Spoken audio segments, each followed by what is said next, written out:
Okay, here's our video today on muscle soreness, lactic acid, and repair. And that's muscle repair. So we'll talk about all those. And I'm sure we all have felt muscle soreness. You go for that extra walk in the morning. Maybe you went an extra mile. Maybe you went hiking and you went a little too far. Or maybe you did an activity that you haven't done in decades. And then the next day, or maybe 2 days later, you feel this soreness and you can't even walk down the stairs. You feel this intense pain. So, by the way, that intense pain is normal. Well, it's not normally an intense pain. It could feel like intense pain. It's inflammation, which we'll talk about, but it is normal because your body is in repair mode. And so that delay, well, let's get our pen going. Let's use yellow. I'll write it over here. So there is, and I'll write this thing you might hear about. It's called DOMS. So when you're working out, you're doing a heavy load, and it's called DOMS because it's delayed onset. And what do you think the M stands for? Muscle. And the S, soreness. Delayed onset muscle soreness is called DOMS, and it can happen anywhere between 24 and 72 hours as your muscles are now in repair mode and they have this inflammation building up. And how long DOMS lasts, it could depend on your age, could depend on nutrition, what are you eating afterwards, how much protein are you taking in afterwards, and sleep could be a factor, and there's many factors. And it could be genetics too. Genetics could be also a factor. So when you're younger, sometimes it lasts 2 days, maybe lasts, and when you're older, when you're in your 50s, it could last a week or more. So you got to be careful on that. All right, let's get a clean page here. Add a clean page going. Well, first I'll show you a picture. This is a picture of a muscle that's, you have these micro tears. And right here, these things right here, these circles over here are satellite cells. Here's another bit. This is an animation of it, cartoon image that is, these satellite cells. We'll talk about the satellite cells in a minute. Going back to this picture, keep the yellow there. And so again, these things are satellite cells that are helping to repair the muscle after it's broken down. So let's use this picture right here. So when you're doing regular activities, when you're doing daily routines, your daily stuff that you do, your muscles are used to these. Your muscles will use oxygen. And of course, I'm going to just oversimplify this to make something called pyruvates. Let's make sure we spell it right. Put that Y in there. Pyruvate. Actually, let's put it over here. Oxygen will make, oxygen is used so your body can make this energy called pyruvates. Okay, that's a U and that's a V, pyruvates. And this method, when your everyday activities, is called aerobic because it's using oxygen. It's aerobic. And in this case, you probably don't feel the soreness because your body's used to it and you do it all the time. But when you're using heavy loads, when you're using these heavy loads or an intense workout, and especially a workout that your muscles haven't seen in a long time, it could be days, weeks, or decades, and then your body is not going to use aerobic. It's going to use anaerobic. So it's going to use it, and I'll explain it. Let's write it down. Anaerobic. So anaerobically means it's not getting enough O2. And O2 is oxygen that we breathe. We breathe in 2 molecules of oxygen. So when it's not getting enough of that, because the oxygen's having a hard time keeping up with your energy needs when you're doing these heavy loads. So then the body, what your body's going to do is going to use anaerobic glycolysis. So I'm going to write that down. Anaerobic glycolysis. And I'm going to write it on a cleaner page so you can see this a little better. I'll just write it here for a minute. And anaerobic glycolysis is just using glucose, which we normally use to get our sugar that we need, that our body prefers. We're going to use glucose, and it's going to have a byproduct of lactose. So let's get a clean page, and I'll do that over again. All right, let's change the color. Let's use green. So again, when we say aerobic, now when we're using aerobic, that's our everyday routines, right? Everyday, our everyday routines, right? So when we're doing these everyday routines, our muscles are used to it, and that's what we say aerobic. It's the aerobic method using oxygen, O2.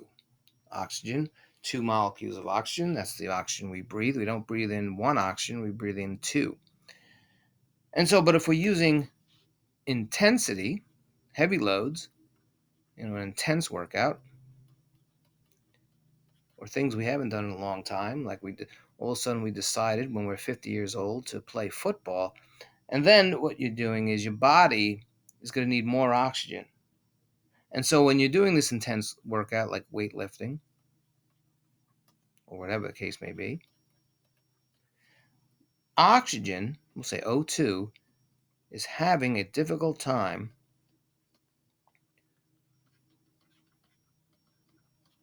keeping up.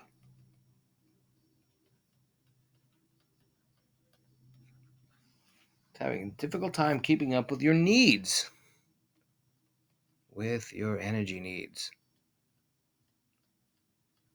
It's like, what is going on here? And so the body can't do it aerobically because aerobically requires oxygen. So if it has limited oxygen, it's going to do it anaerobically, like I said before. Anaerobic. And in the anaerobic method, the body's going to use glucose. It's called anaerobic glycolysis. Anaerobic glycolysis. It's going to use glucose to make lactate. Well, actually, lactate is the byproduct. Lactate is the byproduct. And in this method, we'll get our energy needs. All right, I'll keep that up for a minute. If you need to, rewind the tape. Now, the thing is, this lactate is that burn we feel. We feel this burn in our workout. And what's happening is it's there for a reason, this lactate, because it's really telling us is that you're getting to a point where your muscles may get damaged.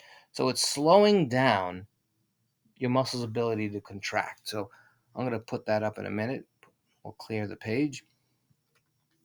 And by the way, and I'll say this later in the video also, the lactic acid is not causing the soreness that you'll feel later on. That lactic acid is happening as you're working out. It's rising as you're working out, and it will go away. It'll go away after you finish working out, within an hour or 2 hours. So again, it's not the soreness that you're feeling the next day or the day after. Not the soreness. Okay, so from the lactic acid, let's clear this out. Change the color. I'm going to use red. So this lactic acid that's now in your system as now the byproduct of using anaerobically, it's going to jump. It's going to rise.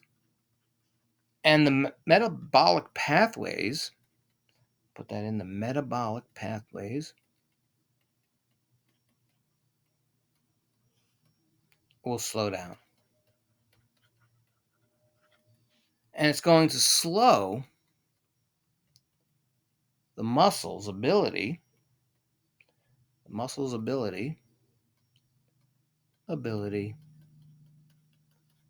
to do work.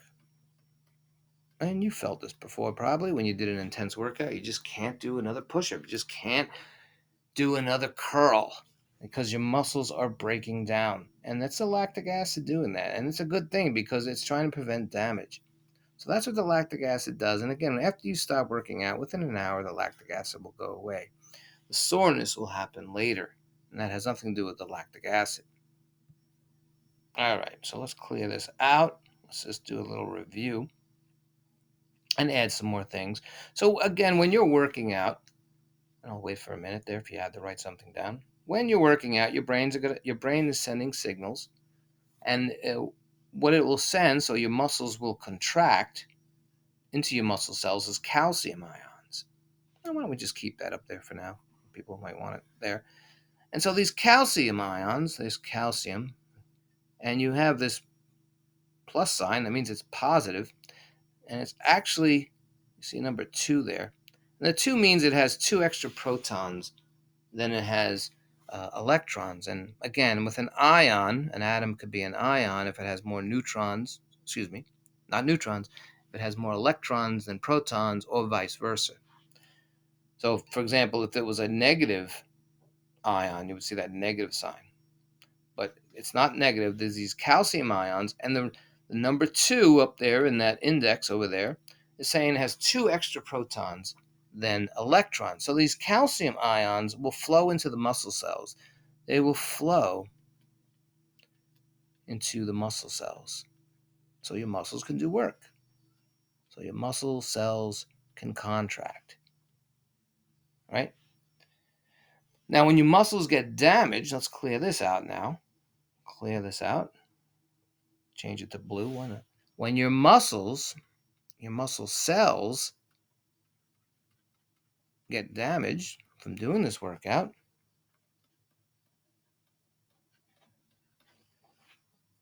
they're in this trauma, depending on, of course, how strong your workout was. They're in what they call self-repair mode, which is a great thing. Thank goodness they will repair themselves. And they're going to use satellite cells, which I showed you previously. Satellite cells. And let me give you a picture of those satellite cells like I showed you before. Let's get a picture. And we'll keep the blue pen. Right? So here are these satellite cells that are going to repair the damage. See these satellites here, and they're going to repair the muscle fiber from your workout or whatever you did. So what they're doing is they're just going to fuse the damaged cells, or fuse the damaged fibers. Now, insulin also plays a role in this. There's other factors that play a role, your nutrition and so forth, but insulin plays a big role, and let's clear the page for that. Insulin. Let's get the pen working first, right? Use purple. And of course, insulin is very important for you to get energy in all your cells. So let's get a little drawing here. Let's pretend this is your blood. We should use red, right? Here's your blood, right? And when you have sugar, when you have glucose, which is the body's preferred sugar, glucose will enter the system, right? You can't really see that, but let's use green on red. So these little green dots is the insulin. And what will happen is your pancreas will release insulin. And the insulin now will go into your bloodstream and it will attach itself to cells. Actually, there's no E in pancreas. Let's write that better. Pancreas. So the pancreas will release insulin into the bloodstream, and insulin will attach itself to a cell. And this is really oversimplified, but the insulin will allow glucose to enter the cell. So it's letting all this glucose that was in your blood into the cell. Of course, there's other factors involved, but that's just basically simple. So insulin, again, is a key to help in synthesis of protein that will help, and glucose coming into the cell that can help repair your body after your workout. So again, there's many factors that can help your recovery. Again, I said before, age, nutrition, sleep, protein, genetics, and so forth. All right. So again, the takeaways from this is you have two pathways when you're building muscle, or when your muscles are using energy, that is. And we'll just put these two up here. It could be where you're doing an anaerobic. Anaerobic is when it has limited O2. And then there is, of course, aerobic. Aerobic when there's supply of oxygen, O2, to make these pyruvates. And if there's a limited oxygen, of course, we have to use anaerobic glycolysis. And an iron, which with the glucose will make lactate. We'd said before that this lactate, which is a byproduct, the lactic acid, is not responsible for the soreness you will feel later, but it is responsible for that burn and telling your muscles, slow down. And of course, we also mentioned DOMS, which was a delayed onset of muscle soreness, right? And so the DOMS, which can happen anywhere between 24 to 72 hours. All right, that's our video today.